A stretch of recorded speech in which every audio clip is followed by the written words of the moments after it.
Teoria geral dos direitos humanos é o estudo dos direitos humanos, desde os seus elementos básicos como conceito, características, fundamentação e finalidade, passando pela análise histórica e chegando à compreensão de sua estrutura normativa. Na atualidade, a primeira noção que vem à mente quando se fala em direitos humanos é a dos documentos internacionais que os consagram, aliada ao processo de transposição para as constituições federais dos países democráticos. Contudo, é possível aprofundar esta noção se tomadas as raízes históricas e filosóficas dos direitos humanos, as quais serão abordadas em detalhes adiante, acrescentando-se que existem direitos inatos ao homem independentemente de previsão expressa por serem elementos essenciais na construção de sua dignidade. Logo, um conceito preliminar de direitos humanos pode ser estabelecido: os direitos humanos são aqueles inerentes ao homem enquanto condição para a sua dignidade que usualmente são descritos em documentos internacionais para que sejam mais seguramente garantidos. A conquista de direitos da pessoa humana é, na verdade, uma busca da dignidade da pessoa humana. O direito natural se contrapõe ao direito positivo, localizado no tempo e no espaço, tem como pressuposto a ideia de imutabilidade de certos princípios, que escapam à história, e a universalidade destes princípios transcendem a geografia. A estes princípios, que são dados e não postos por convenção, os homens têm acesso através da razão comum a todos, todo homem é racional, e são estes princípios que permitem qualificar as condutas humanas como boas ou más, qualificação esta que promove uma contínua vinculação entre norma e valor e, portanto, entre direito e moral. As premissas dos direitos humanos se encontram no conceito de lei natural. Lei natural é aquela inerente à humanidade, independentemente da norma imposta, e que deve ser respeitada acima de tudo. O conceito de lei natural foi fundamental para a estruturação dos direitos dos homens, ficando reconhecido que a pessoa humana possui direitos inalienáveis e imprescritíveis, válidos em qualquer tempo e lugar, que devem ser respeitados por todos os estados e membros da sociedade. O direito natural é, então, comum a todos, e ligado à própria origem da humanidade, representa um padrão geral, funcionando como instrumento de validação das ordens positivas. O direito natural, na sua formulação clássica, não é um conjunto de normas paralelas e semelhantes às do direito positivo, e sim o fundamento deste direito positivo, sendo formado por normas que servem de justificativa a este. Por exemplo, deve-se fazer o bem, dar a cada um o que lhe é devido, a vida social deve ser conservada, os contratos devem ser observados ou etc. Em literatura, destaca-se a obra do filósofo Sófocles intitulada Antígona, na qual a personagem se vê em conflito entre seguir o que é justo pela lei dos homens em detrimento do que é justo por natureza quando o rei Creonte impõe que o corpo de seu irmão não seja enterrado porque havia lutado contra o país. Neste sentido, a personagem Antígona defende, ao ser questionada sobre o descumprimento da ordem do rei, sim, pois não foi decisão de Zeus, e a justiça, a deusa que habita com as divindades subterrâneas, jamais estabeleceu tal decreto entre os humanos, tampouco acredito que tua proclamação tenha legitimidade para conferir a um mortal o poder de infringir as leis divinas, nunca escritas, porém irrevogáveis, não existem a partir de ontem, ou de hoje, são eternas, sim. E ninguém pode dizer desde quando vigoram.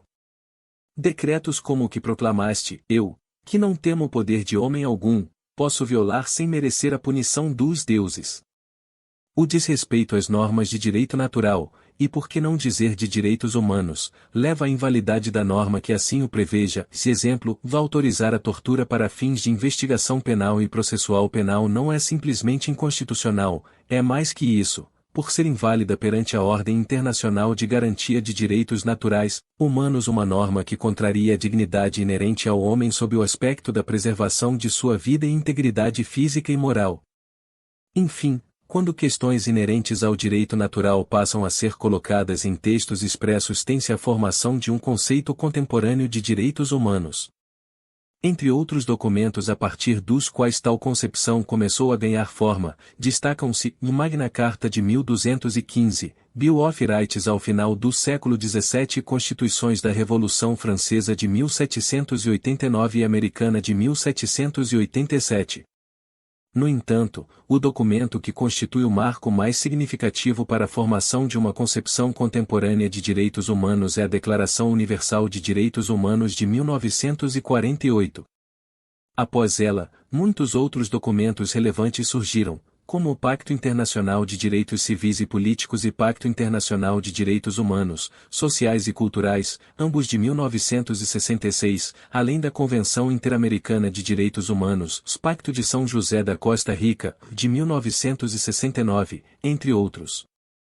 A finalidade primordial dos direitos humanos é garantir que a dignidade do homem não seja violada, estabelecendo um rol de bens jurídicos fundamentais que merecem proteção inerentes, basicamente, aos direitos civis, vida, segurança, propriedade e liberdade, políticos, participação direta e indireta nas decisões políticas, econômicos, trabalho, sociais, igualdade material, educação, saúde e bem-estar, culturais, participação na vida cultural e ambientais, meio ambiente saudável. Sustentabilidade para as futuras gerações.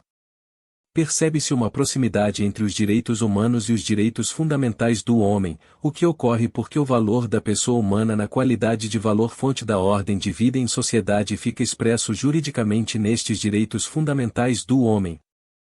As normas de direitos humanos e direitos fundamentais, por sua própria natureza, possuem baixa densidade normativa. Isso significa que elas abrem alta margem para interpretação e geralmente adotam a forma de princípios, não de regras. Neste sentido, toma-se a divisão clássica de Alexis, segundo o qual a distinção entre regras e princípios é uma distinção entre dois tipos de normas, fornecendo juízos concretos para o dever ser. A diferença essencial é que princípios são normas de otimização, ao passo que regras são normas que são sempre satisfeitas ou não. Se as regras se conflitam, uma será válida e outra não. Se princípios colidem, um deles deve ceder, embora não perca sua validade e nem exista fundamento em uma cláusula de exceção, ou seja, haverá razões suficientes para que em um juízo de sopesamento, ponderação, um princípio prevaleça. Enquanto adepto da adoção de tal critério de equiparação normativa entre regras e princípios, o jurista alemão Robert Alexis é colocado entre os nomes do pós-positivismo. Ainda assim, é possível verificar, com relação a estas normas específicas, princípios ou tendências mais abrangentes, que envolvem um grupo de diretrizes ou então indiretamente compõem todas elas. Em outras palavras, existem determinados fundamentos que pairam sobre todos os princípios e regras de direitos humanos e fundamentais, como o caso da dignidade da pessoa humana, da democracia e da razoabilidade e proporcionalidade, ou referem-se especificamente a um grupo deles, a exemplo da liberdade, da igualdade e da fraternidade. Por isso, embora a nomenclatura princípio seja usual em doutrina e jurisprudência quanto a estes elementos que serão estudados neste capítulo, opta-se, para fins de distinção dos demais princípios específicos, a adoção do vocábulo fundamento. Logo, pretende-se deixar evidente que a existência de normas específicas de baixa densidade normativa, adotando a forma de princípio jurídico, não exclui normas ainda mais abrangentes, também tomando a forma de princípio, com baixíssima densidade normativa, a ponto de poderem ser consideradas fundamentos base de todo o sistema de direitos humanos e fundamentais. O principal fundamento de direitos humanos, sem sombra de dúvidas, é a dignidade da pessoa humana. A exemplo do que expõe Comparato, uma das tendências marcantes do pensamento moderno é a convicção generalizada de que o verdadeiro fundamento de validade, do direito em geral e dos direitos humanos em particular, já não deve ser procurado na esfera sobrenatural da revelação religiosa, nem tampouco numa abstração metafísica, a natureza, como essência imutável de todos os entes no mundo. Se o direito é uma criação humana, o seu valor deriva, justamente, daquele que o criou. O que significa que esse fundamento não é outro, senão o próprio homem, considerado em sua dignidade substancial de pessoa, diante da qual as especificações individuais e grupais são sempre secundárias. A dignidade da pessoa humana é o valor base de interpretação de qualquer sistema jurídico, internacional ou nacional, que possa se considerar compatível com os valores éticos, notadamente da moral, da justiça e da democracia. Pensar em dignidade da pessoa humana significa, acima de tudo, colocar a pessoa humana como centro e norte para qualquer processo de interpretação jurídico, seja na elaboração da norma, seja na sua aplicação. A menção constante da dignidade no que pode ser considerado o principal instrumento de declaração de direitos humanos universais, qual seja a Declaração Universal de 1948, desde o seu início a coloca não só como principal norte de interpretação das normas de direitos humanos como um todo, mas como a justificativa principal para a criação de um sistema internacional com tal natureza de proteção. Comparato aponta outros fundamentos de direitos humanos associados à dignidade da pessoa humana. A autoconsciência, contrariamente aos outros animais, o homem não tem apenas memória de fatos exteriores, incorporada ao mecanismo de seus instintos, mas possui a consciência de sua própria subjetividade, no tempo e no espaço, ou sobretudo, consciência de sua condição de ser vivente e mortal. A sociabilidade, e o indivíduo humano somente desenvolve as suas virtualidades de pessoa, isto é, de homem capaz de cultura e autoaperfeiçoamento, quando vive em sociedade. É preciso não esquecer que as qualidades eminentes e próprias do ser humano, a razão, a capacidade de criação estética, o amor, são essencialmente comunicativas. Historicidade, a substância da natureza humana é histórica, isto é, vive em perpétua transformação, pela memória do passado e o projeto do futuro. Unicidade existencial, outra característica essencial da condição humana é o fato de que cada um de nós se apresenta como um ente único e rigorosamente insubstituível no mundo. Outro fundamento de direitos humanos é a democracia.